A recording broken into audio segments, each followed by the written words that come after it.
ভারতকে নিজেদের অস্তিত্বের জন্য হুমকি হিসেবে বিবেচনা করে পাকিস্তান। এই কারণে দেশটির পরমাণু অস্ত্র ও সামরিক শক্তির আধুনিকরণে জোর দিচ্ছে।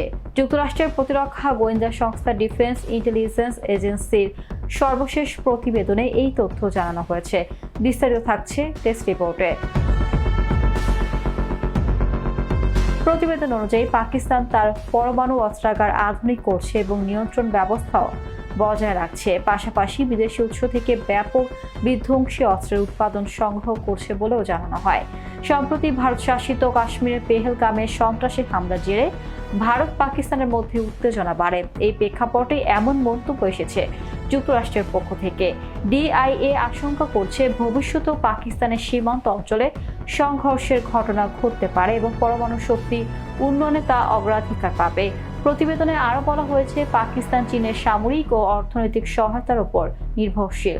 দুই দেশের বাহিনী প্রতি বছর যৌথ মহড়াও পরিচালনা করে।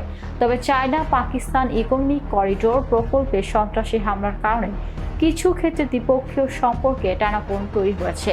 এছাড়াও চীন সামরিকভাবে বিস্তৃতি বাড়াতে কাজ করছে বলে প্রতিবেদনে উল্লেখ করা হয়েছে।